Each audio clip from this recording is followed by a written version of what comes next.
yang belakang ngantuk. Mugi-mugi yang jawab salam kedua ini dosanya diampunkan sama Allah. Amin. Assalamualaikum warahmatullahi wabarakatuh.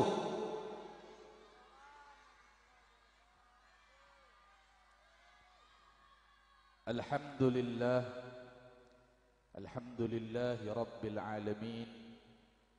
Wassalatu wassalamu ala ashrafil anbiya'i wal mursalin Sayyidina wa habibina wa syafi'ina wa maulana Muhammad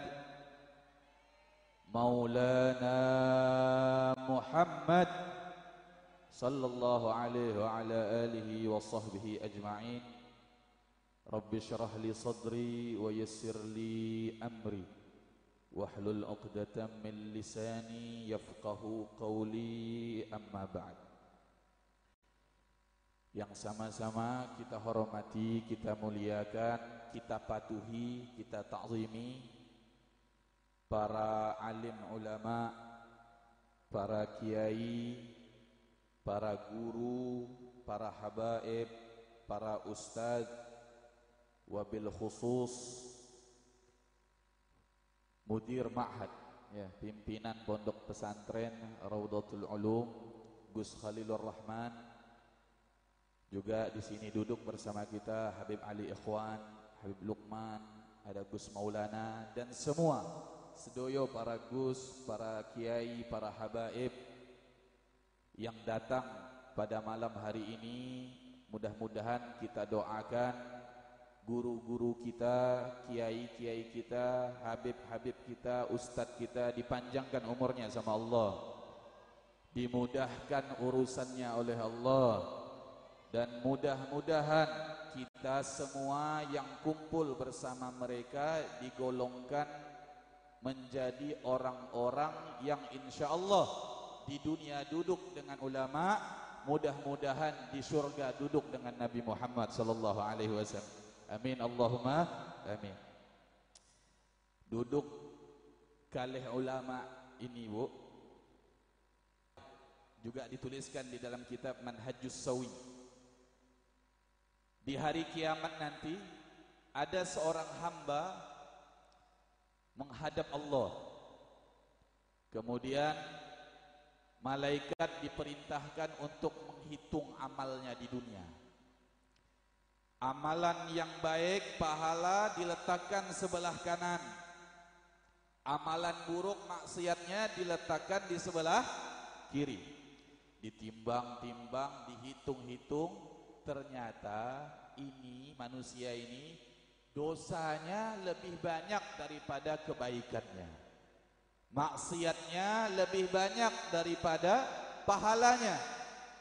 Sehingga malaikat membawa orang ini menuju neraka. Ketika malaikat membawa orang ini menuju neraka, Allah bilang sama malaikat tersebut, "Wahai malaikat, tunggu dulu. Tunggu. Aku gak tega," kata Allah, "lihat hambaku ini masuk neraka." Itu cintanya Allah tuh. Aku gak tega lihat hambaku ini masuk neraka. Aku pingin menyelamatkan dia. Coba tanya hamba tersebut, apakah di dunia dia pernah duduk dengan ulama? Akhirnya malaikat bertanya, "Hei Pak, di dunia pernah duduk sama ulama enggak?" Dijawab sama orang tersebut, "Enggak pernah," katanya. "Enggak pernah duduk sama ulama."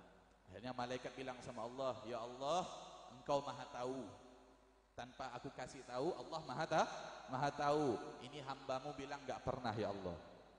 Allah bilang, "Tanya lagi. Mungkin dia enggak duduk sama ulama, tapi hatinya cinta sama ulama. Satu aja ulama yang dia hatinya cinta.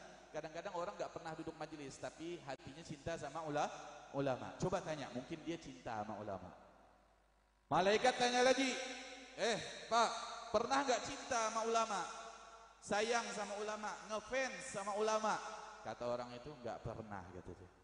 Tidak pernah cinta sama ulama. Malaikat lapor lagi kepada Allah, "Ya Allah, ini hamba, ya Allah, luar biasa. Eleknya luar biasa." Betul? Gak pernah duduk sama ulama, cinta saja gak pernah.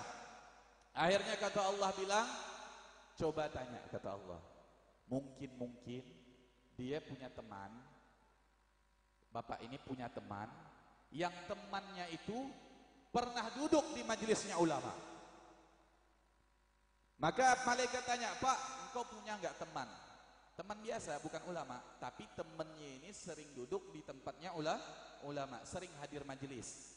Kata bapak ini bilang, pernah, wahai malaikat, aku punya teman satu, dia ini sering hadir majelis, sering sholawatan, sering hadir maulid, sering hadir haul.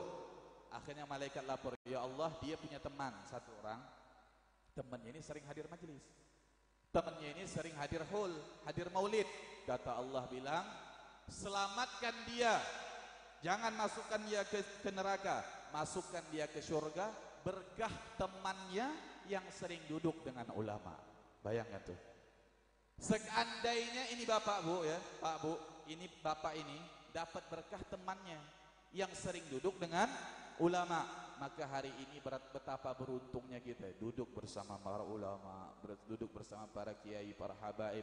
Insyaallah mudah-mudahan sebagaimana kita duduk dengan ulama di dunia, nanti kita duduk bersama-sama di surga Allah bersama Nabi Muhammad sallallahu alaihi wasallam. Amin Allahumma amin. Amin Allahumma. Alhamdulillah, segala puji bagi Allah Subhanahu wa taala yang selalu memberikan kita kenikmatan yang banyak, yang selalu memberikan kepada kita keberkahan. Maka tak ada yang kata yang pantas untuk kita ucapkan kecuali alhamdulillahi rabbil alamin. Salawat dan salam terhaturkan, terlimpahkan, tercurahkan kepada Nabi kita, panutan kita, kesayangan kita, suri tauladan kita. Beliau adalah Nabi Muhammad sallallahu alaihi wasallam. Salawat kepada Nabi Muhammad ini Pak Bu istimewa. Salawat kepada Rasulullah ini luar biasa. Salawat kepada Rasulullah ini sebab keselamatan di dunia dan sebab keselamatan di akhirat. Dikisahkan di dalam suatu kitab itu, nanti di hari kiamat Nabi Adam, tahu Nabi Adam? Tahu Nabi Adam? Kenal? Enggak. Ada nomor WA-nya? Enggak. Nabi Adam alaihissalam, Abul Bashar, bapaknya manusia. Nabi Adam itu digelari Abul Bashar, bapaknya manusia. Karena kita semua ini saudara, sama-sama keturunan Nabi Adam, bapak semuanya manusia. Nanti di hari kiamat Nabi Adam memiliki tempat khusus, singgah sana khusus di antara surga dan neraka. Yang kanannya surga, kirinya neraka. Tengah-tengahnya ada singgah sana, itu milik Nabi Adam alaihissalam. Nanti di hari kiamat malaikat Adam duduk di situ, lihat, telok, sopo sing umate masuk ke neraka. Oh, ibu ini ternyata masuk surga, insyaallah, amin. Oh, bapak ini ternyata masuk neraka, mudah-mudahan dijaga semuanya oleh Allah, amin. Insyaallah mudah-mudahan yang hadir malam ini semuanya adalah orang yang dimasukkan ke surga, amin, Allahumma amin. Nabi Adam lihat tuh di situ, oh anak cucuku yang dimasukkan ke surga. Oh, ini anak cucuku yang dimasukkan ke neraka. Terus Nabi Adam itu kalau melihat ada salah satu umat Nabi Muhammad, maka beruntung jadi umat Nabi Muhammad ya. Kalau melihat ada salah satu dari kita umat Nabi Muhammad dibawa malaikat menuju neraka, maka Nabi Adam berteriak manggil Rasulullah, ya Muhammad ummatuk, wahai Muhammad umatmu dibawa malaikat ke neraka, ayo sini cepat selamatin. Kata Nabi Adam manggil Rasul sallallahu alaihi wasallam, sallu ala Nabi Muhammad. Maka Nabi Muhammad lagi nyantai di surga ya, lagi nikmat di surga, lagi istirahat di surga. Dengar Nabi Adam bilang bahwasanya umatnya ada yang mau dimasukkan ke neraka, Nabi Muhammad langsung berdiri kemudian berlari mendatangi Nabi Adam. Wahai Adam, mana umatku yang engkau bilang mau dimasukkan ke neraka? Itu tuh kata Nabi Adam, itu umatmu tuh dibawa malaikat ke neraka. Nabi Muhammad langsung datengin malaikat itu. Wahai malaikat, gifu ya Rasul Rabbi. Berhenti wahai malaikat, jangan kau bawa umatku ke neraka, enggak terima aku. Malaikat bilang apa, Bu? Malaikat bilang, nahnu ghiladun syidadun la na'si bima umirna. Kata malaikat bilang, wahai Muhammad, kami ini hanya pesuruh Allah. Kami hanya menjalankan perintah Allah. Ini umatmu yang satu ini luar biasa nakalnya di dunia. Salat enggak mau, sedekahnya jarang, majlisan enggak datang, tapi maksiatnya banyak. Kami diperintahkan membawa dia ke neraka. Kami enggak bisa melawan perintah Allah. Malaikat enggak bisa nolong. Nabi Muhammad langsung mendatangi raja terakhir. Siapa raja terakhirnya? Allah Subhanahu wa ta'ala. Nabi Muhammad datang kepada Allah. Ya Allah, Engkau telah berjanji tidak akan membuat aku sedih. Ya Allah, Engkau telah berjanji tidak akan membuat aku menderita. Ya Allah, Engkau telah berjanji tidak ingin membuat aku kecewa. Jika ada satu saja dari umatku masuk ke neraka, aku akan sedih, kata Nabi Muhammad. Jika ada satu saja dari umatku masuk ke neraka, aku kecewa, ya Allah. Kau janji tak buat aku sedih. Engkau janji tak membuat aku kecewa. Maka Allah mengatakan, wahai malaikat, umatnya Muhammad tunda dulu masuk nerakanya. Kembalikan dia ke mizan. Tahu mizan? Mizan itu tempat pertimbangan amal, tempat nimbang amal di situ. Dipulangkan lagi ke tempat pertimbangan amal. Di situ ada Rasulullah, ada umatnya yang banyak dosa tadi, ada malaikat di situ. Ternyata Nabi Muhammad melihat pantes mau dimasukin ke neraka. Ternyata dosanya banyak, pahalanya dikit saja. Maka Nabi Muhammad dengan kasih sayangnya, dengan cintanya, beliau mengambil sedikit dari sarung beliau. Izar itu sarung bahasa Indonesianya. Sarungnya disobek dikit. Tahu disobek? Tahu ya, disobek dikit. Kemudian diletakkan sobekan tersebut di timbangan kebaikan. Yang mana timbangan kebaikan ini yang awalnya ringan, berkat sobekan sarung dari Nabi Muhammad menjadi berat, melampaui daripada dosa-dosanya, sehingga orang ini dimasukkan ke surga Allah Subhanahu wa ta'ala. Maka akhirnya umat ini bertanya, wahai manusia yang indah wajahnya, wahai manusia yang telah menyelamatkan aku yang awalnya dimasukkan ke neraka, engkau tolong aku, siapakah engkau ini? Maka dijawab oleh Rasulullah, i'lam, kata Rasulullah, ketahuilah, fa inni nabiyuka Muhammad sallallahu alaihi wasallam. Ketahuilah aku adalah nabimu Muhammad sallallahu alaihi wasallam. Dan ketahuilah, kata Rasulullah, sobekan sarung tadi yang kuletakkan di timbangan kebaikanmu sehingga menjadi berat, itu hadiah dari aku, kata Rasulullah. Hadiah dari aku untukmu karena dulu di dunia engkau sering bersalawat kepadaku, kata Nabi Muhammad sallallahu alaihi wasallam. Mudah-mudahan kita diselamatkan oleh Allah Subhanahu wa taala. Amin, Allahumma amin. Bapak Ibu yang dimuliakan oleh Allah Subhanahu wa taala, tadi kulo nanya sama Gus Khalil, ini yang hadir ada santri, Beb, katanya ada wali santri. Pengen tahu dulu yang santri yang mana? Angkat tangan yang santri. Yang wali santri, orang tuanya santri. Oh ini ya. Ini karena ini mau liburan, betul?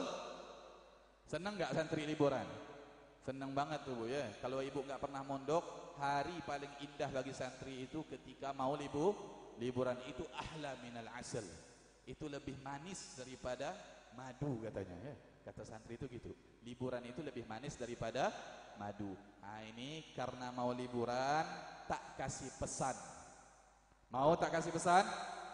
Kulo kasih pesan, yang pertama buat santrinya, yang kedua buat wali santrinya. Yang pertama buat santrinya, pesan kulo nanti kalau pulang jadikan rumahmu seperti di pondok.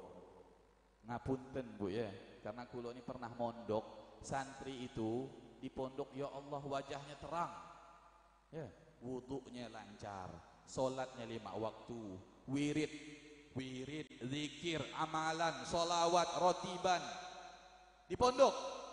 Pulang-pulang tiktokan, betul? Instagraman, apa mana? Facebookan, betul? Jalan-jalan. Pulang-pulang ke pondok wajahnya jadi gelap lagi, ya. Tapi insya Allah santri-santri sini baik semuanya, insya Allah. Amin, Allahumma amin. Maka tak pesanin pulang nanti apa yang sudah dibiasakan di pondok, sholatnya, wiridannya, zikirnya, apa lagi, rotibannya, maulidnya, jangan ditinggalin. Emang kita ibadah di pondok saja? Enggak kan? Di rumah juga ibadah. Maka santri pulang nanti apa yang sudah dibiasakan di pondok, apa yang sudah diajarkan, diamalkan di pondok, teruskan di rumah. Supaya apa? Supaya rumahnya bersinar dengan ibadah kepada Allah, sehingga keluarganya dirahmati, sehingga keluarganya diberkahi, sehingga keluarganya jadi sakinah, mawaddah, warahmah. Terus yang kedua, pesan anak kepada semua santri, pulang ini waktu yang paling tepat untuk bakti sama orang tua. Dulu waktu anak mondok, waktu saya mondok, Bu, kalau setiap pulang pasti dipesankan, pulang nanti satu, jangan lupa bakti sama orang tua. Pak, Bu, dengarkan ucapan saya betul-betul. Kulo ini ceramah kemana-mana belum tentu ada pahalanya. Ceramah kemana-mana belum tentu ada pahalanya. Kita sholat belum tentu ada pahalanya. Kalau sholatnya riak, pengen dilihat orang lain, habis pahalanya. Kita sedekah banyak-banyak belum tentu ada pahalanya. Tapi satu ucapan ini pegang baik-baik. Apa?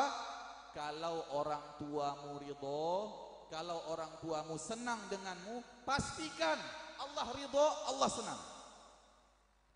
Kalau orang tuamu benci sama kamu, kalau orang tuamu tidak ridho kepada kamu, pastikan Allah tidak ridho, tidak senang kepada kamu. Kuncinya di situ.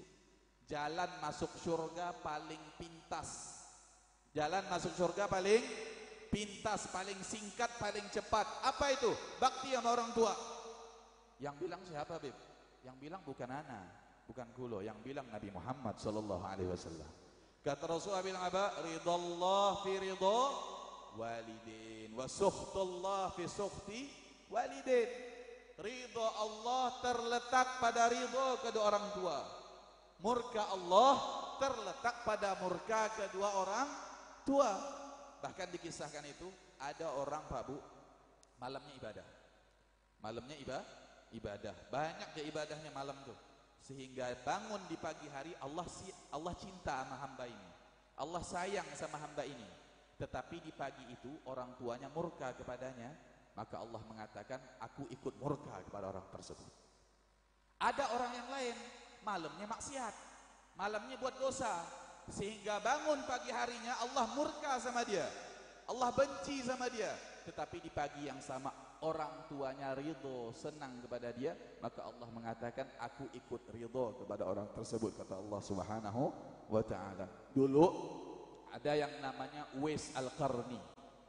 Siapa namanya?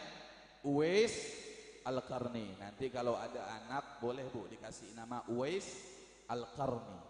Beliau ini, Uwais Al-Qarni ini hidup di zaman Nabi, tetapi tak pernah jumpa sama Nabi. Kenapa? Apakah dia enggak mau jumpa? Mau jumpa. Siapa yang enggak mau jumpa sama Rasulullah, ya? Kita aja misalnya ada ulama besar datang di mana? Di Pati misalnya. Perjalanan berapa jam? 2 jam datang gitu. Apalagi ini Nabi Muhammad sallallahu alaihi wasallam. Uwais Al-Qarni pengen ketemu Nabi, tetapi enggak bisa ketemu. Gara-garanya apa? Gara-gara dia punya ibu yang lumpuh. Ibunya yang sakit-sakitan. Dia enggak punya siapa-siapa lagi. Yang merawat ibunya cuma dia. Kalau dia pergi ke Madinah datangin Nabi, siapa yang merawat ibunya? Akhirnya untuk merawat ibunya, dia enggak bisa ketemu sama Nabi. Tetapi walaupun tidak ketemu sama Nabi, tahukah kita bahwasanya Uwais Al-Qarni ini selalu disebut-sebut namanya oleh Rasulullah. Sampai-sampai Sayyidina Umar Ibn Al-Khattab, Sayyidina Umar ini sahabat keren, khalifah, dekat sama Nabi. Waktu mau pergi ke Yaman, pergi izin sama Nabi, ya Rasulullah, aku pengen ke Yaman. Nabi Muhammad pesan, Umar, nanti kalau kau ke Yaman, cari orang yang namanya Uwais Al-Qarni. Siapa dia ya Rasulullah? Cari saja. Fa innahu masturun fid dunya masyhurun 'inda ahli sama. Dia memang tidak dikenal di dunia, tapi dia diperbincangkan, namanya disebut-sebut oleh malaikat yang ada di langit. Nanti kalau kau ketemu dia, minta doa. Jaluk doa nih. Ya, gitu betul. Omongan anak. Ya, minta doa sama Uwais Al-Qarni. Bayangkan Sayyidina Umar disuruh minta doa sama Uwais Al-Qarni. Gara-garanya apa?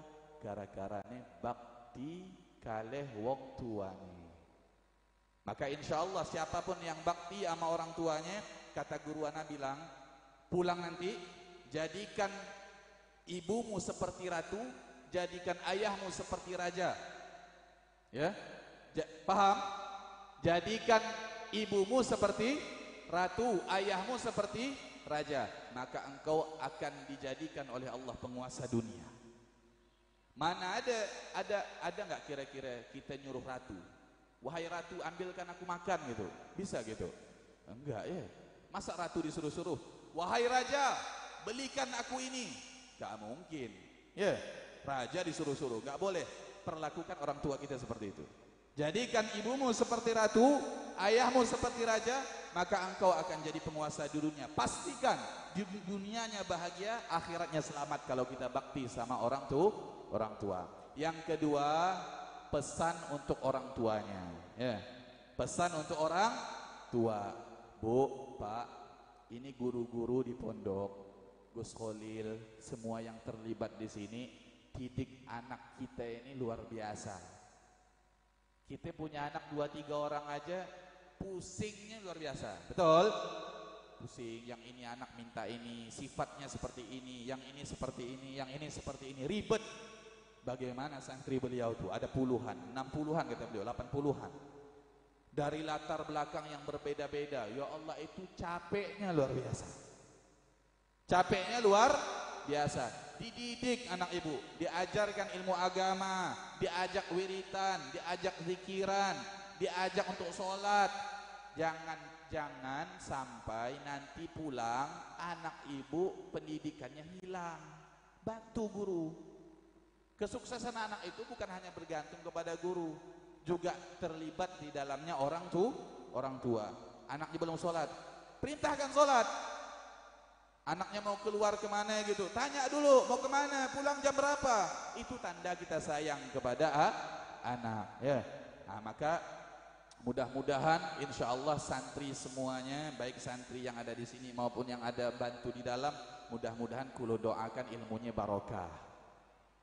Ilmunya barokah, hidupnya bahagia, insya Allah masa tuanya kaya raya, membanggakan orang tuanya, membanggakan Nabi Muhammad sallallahu alaihi wasallam. Amin Allahumma amin.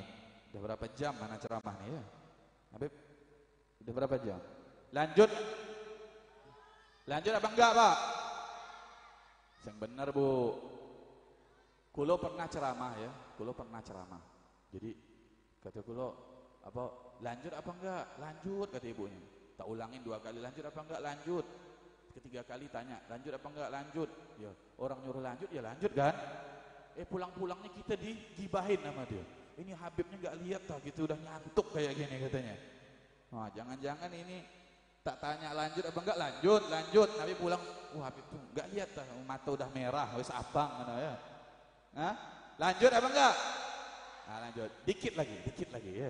Nah, ini juga ada acara haul ya. Acara haul dari seorang ulama, orang soleh. Insyaallah mudah-mudahan kita dapat berkahnya beliau. Sebagaimana kata Nabi Muhammad, al-mar'u ma'aman ahab, seseorang akan dikumpulkan bersama orang yang ia cintai. Kalau di dunia kita cintanya sama pemain bola, boleh enggak, Beb? Boleh, silahkan.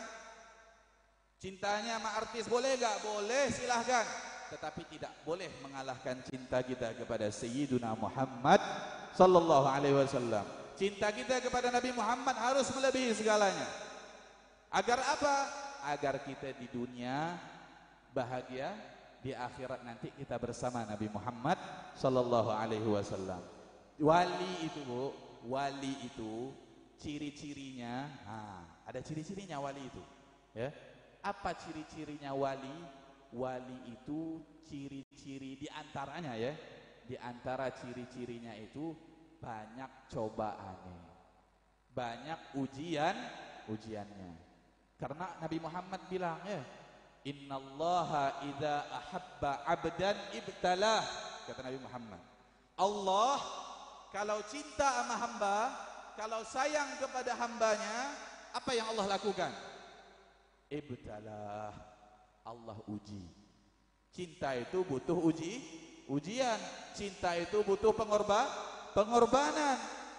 Maka kalau ingin dekat dengan Allah, pengen mendapatkan keselamatan di akhirat, siap-siap hidupnya diuji.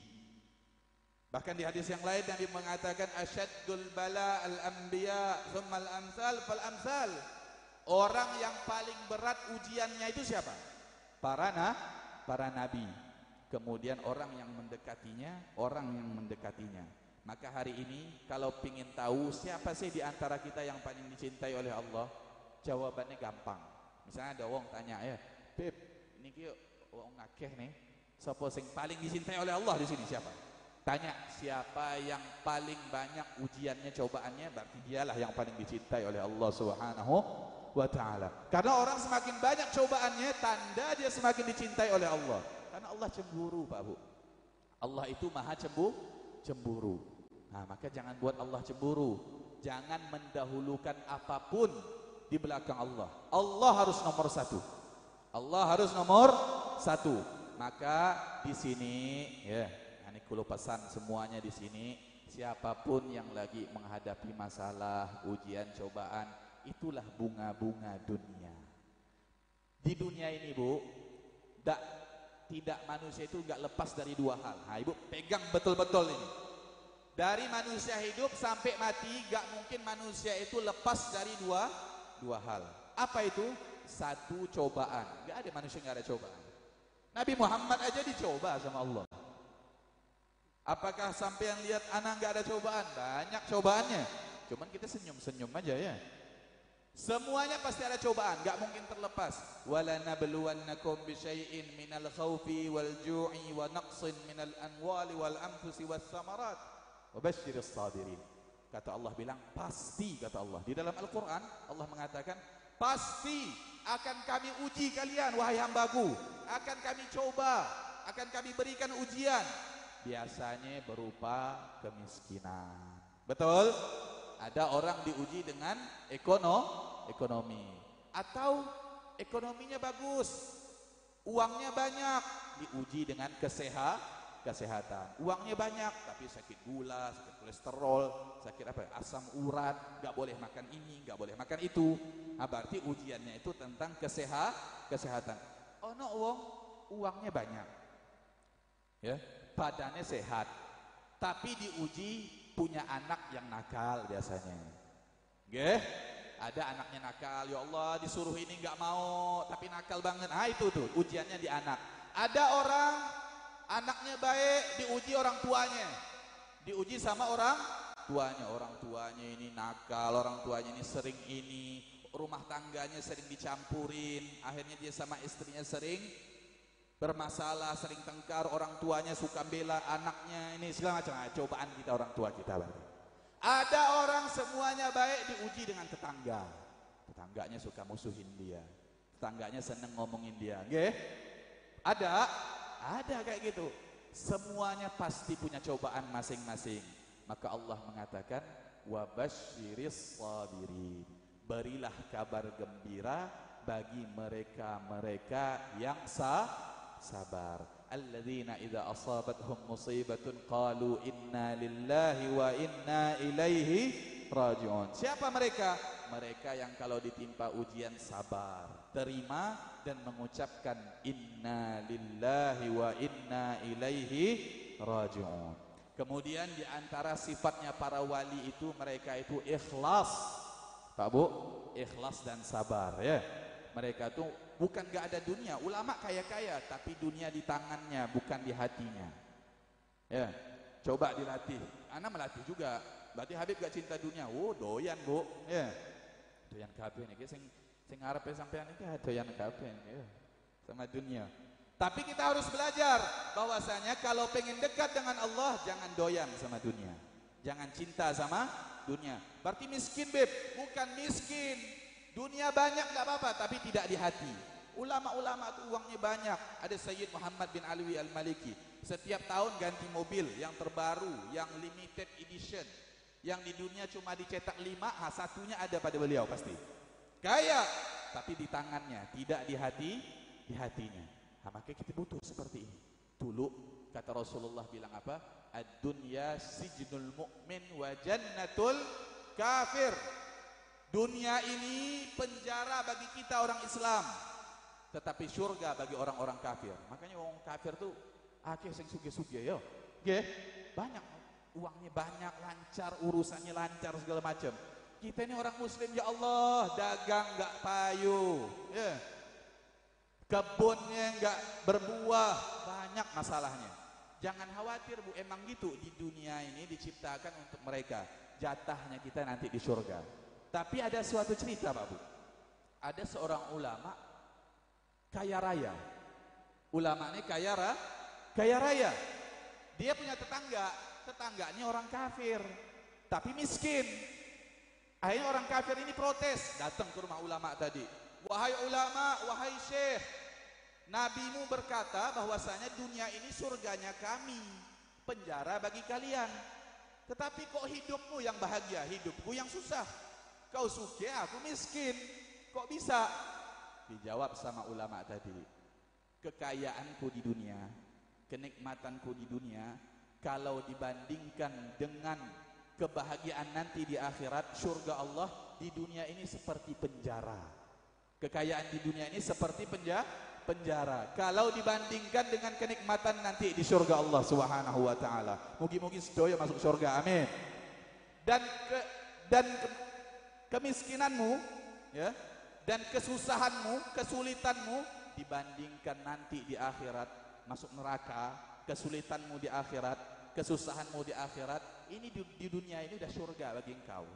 Di dunia ini sudah surga. Kemudian ulama ini bilang, aku ini bukan pengen dunia.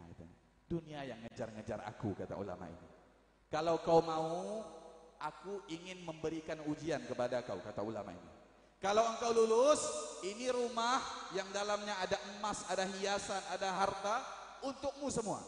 Oh semangat orang kafir. Oh boleh, kata dia. Gimana? Syekh, aku siap menghadapi ujiannya, katanya. Kata Syekh ini, aku janji kalau kau berhasil melewati tesnya, ujiannya, semua hartaku, rumah ini beserta isinya untukmu semuanya. Oh semangat Bu dia. Siap-siap dia balik ke rumah, siap-siap. Apa tesnya? Tesnya ini ulama ini minta agar orang kafir ini membawa semangkok air. Mangkok, tahu mangkok? Tahu? Mangkok diisi air penuh, dipenuhin airnya. Kata ulama ini, kau bawa mangkok isi air ini dari dapur rumahku sampai ke teras. Dari belakang menuju ke depan. Dari belakang menuju ke depan. Tidak boleh ada satu tetes air pun yang jatuh. Kalau kau berhasil, ini rumah nih beserta isinya tak kasih untuk ende. Anak kasih kepadamu, kata ulama ini. Oh siap, gampang itu kata orang kafir ini ya. Disiapinlah mangkok, diisi air penuh, penuhin air. Mulai dia berjalan, dikit ya, pelan-pelan, alon-alon, betul alon-alon, alon-alon, hati-hati. Dia mandangnya air itu, ya, airnya mereng ke kanan, betul-betul, ya. Jangan sampai ada satu tetes yang jatuh. Pelan-pelan, hati-hati, sampai ke ruang tengah. Pelan-pelan, dikit lagi. Oh, dia perhatikan itu betul-betul. Akhirnya apa yang terjadi? Berhasil dia. Berhasil. Sampai ke depan rumah, tidak ada satu tetes air pun yang jatuh. Kata ulama ini bilang, selamat engkau berhasil. Sesuai dengan janjiku, aku akan kasihkan rumah ini beserta isinya. Sebelum tak kasihkan, sebelum aku berikan, aku ingin tanya satu hal, katanya. Tanya apa? Kata orang kafir ini. Tadi engkau bawa air dari dapur menuju ke depan, engkau ada melihat apa saja di rumah? Ada lihat apa saja? Kata orang kafir ini, aku nggak lihat apa-apa. Aku hanya fokus dengan airnya. Nggak lihat kiri, nggak lihat kanan. Pokoknya lihatnya air. Aku pokoknya lihat air supaya berhasil. Kata ulama tadi, tahu nggak? Ketika engkau melewati ruang tamu, itu di kanan kirimu ada emas. Ketika engkau melewati ruang tengah, di situ ada harta berlian yang banyak. Tahu nggak? Kata orang kafir ini, nggak tahu. Aku cuma fokus kepada air. Kata ulama ini, fakadzalika ana. Begitu juga dengan diriku. Memang aku memiliki ini semua. Memang hartaku banyak, tetapi hatiku tidak pernah melihat ini semua karena hatiku hanya kepada Allah Subhanahu wa taala. Itu ulama tuh. Paham maksudnya? Dunia sing akeh bagus, biar bisa berinfak, biar bisa sedekah, biar bisa bantu orang, tetapi di tangan, bukan di hati. Mudah-mudahan semuanya yang membawa dosa, insya Allah pulang nanti dosanya diampunkan sama Allah Subhanahu wa taala. Yang membawa masalah-masalah, ujian, cobaan, mudah-mudahan berkat haul, berkat Al-Quran, berkat maulid Nabi Muhammad SAW, pulang ini yang membawa masalah-masalahnya diberi jalan keluar sama Allah Subhanahu wa taala. Dan mudah-mudahan berkat di dunia kita kumpul, salawatan, ngaji, zikiran, melihat wajah ulama. Mudah-mudahan ya Allah, walaupun kami banyak dosa, jadikan kami orang-orang yang duduk dengan kekasihmu Nabi Muhammad sallallahu alaihi wasallam di surganya Allah Subhanahu wa taala. Amin. Allahumma amin. Mungkin itu yang bisa ana sampaikan. Ngapunten kalau ada kesalahan, ngapunten kalau kesuwean. Tahu kesuwean? Kesuwen. Nah, kesuwen. Kalau kelamaan ya. Mudah-mudahan ilmunya bermanfaat untuk kulo pribadi dan untuk sampeyan sedoyo. Amin Allahumma amin. Barakallahu li wa lakum. Assalamualaikum warahmatullahi wabarakatuh.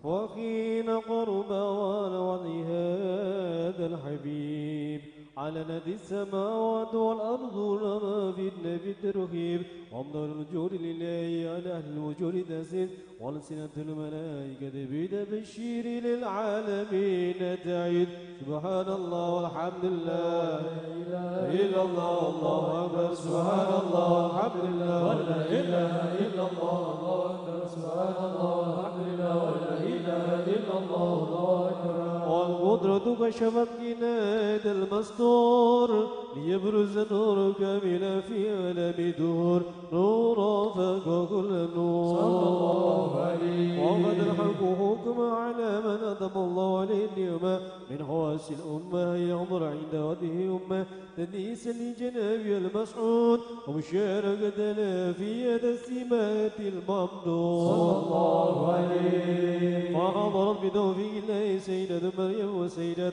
آسيا وما هما من الغور العين من قسم الله له من الشرف بالقسمة الوافية صلى الله عليه وهذا الوقت الذي رتب الله على حضور يجيل هذا المولود وأمر قسمه الكمال من النور ينامون وبرز الحمد المحمود مدعنا لله بتعظيم والسجود صلى الله عليه محمد صلى الله عليه وسلم صلى الله على محمد صلى الله عليه وسلم صلى الله على محمد صلى الله عليه وسلم صلى الله على محمد صلى الله عليه وسلم يا نبي سلام عليك يا رسول سلام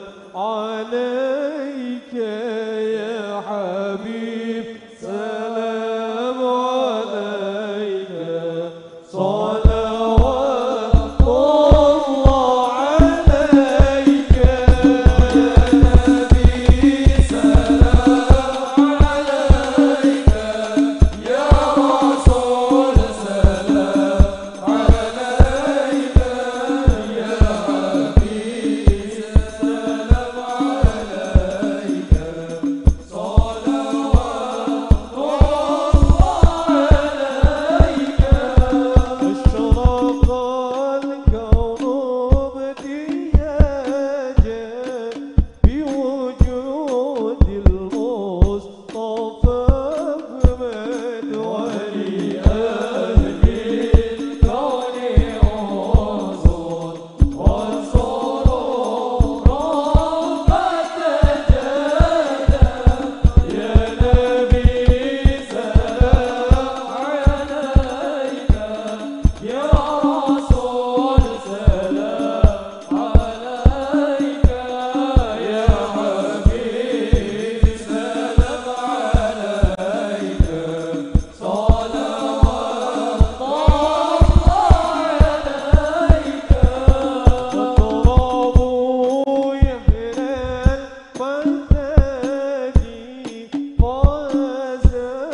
الشيطان الرجيم بسم الله الرحمن الرحيم الحمد لله من حمد شاكرين حمدا كثيرا يا ربنا لك الحمد الصلاة والسلام عليك يا سيدي يا رسول الله يا سيدي يا حبيب الله يا سيدي يا نبي الله خذ بيدي قد خلني أدبنا يا رسول الله أدبنا يا رسول الله أدبنا يا رسول الله اللهم بحق الفاتح وسيد الفاتح وكرامة الفاتح والنور الفاتح وبمن أنجم الفاتح اللهم احرسنا بعينك التي لا تنام وكفنا بكنفك الذي يرام برحمتك وبوسعك اللهم بحق الفاتح وعظم الوسيلة أن تفتح لنا بكل خير ونذكر لك الخير وأن تجعل الخير وأن تخذنا في ديننا ودنيانا وأنفسنا وديننا وزمنا بنا من كل محنة وفتنة وجمودين إنك لكل خير ومتفدي بكل خير ومؤتي بكل خير يا أرحم الراحمين يا أرحم الراحمين يا رجل الله على سيدنا موالو بوالي سبحان ربك رب العزة عما يصفون والسلام على المرسلين والحمد لله رب العالمين.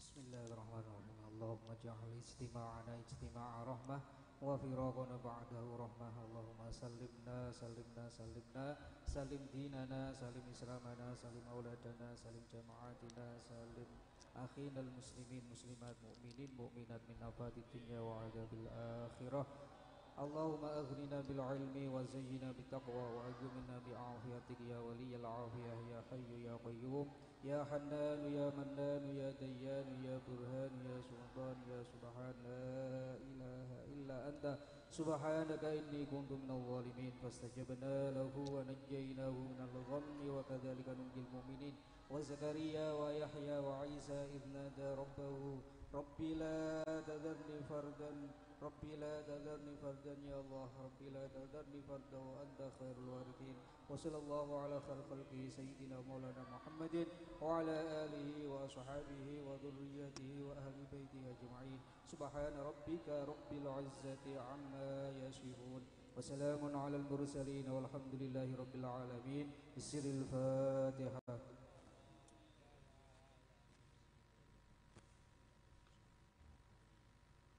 Alhamdulillahirrabbilalamin. Demikianlah tadi bacaan maulid Sintutura saking kaula saking sedaya mawon nanti kelintang-kelintang punya wonten akhirul kalam. Assalamualaikum warahmatullahi wabarakatuh.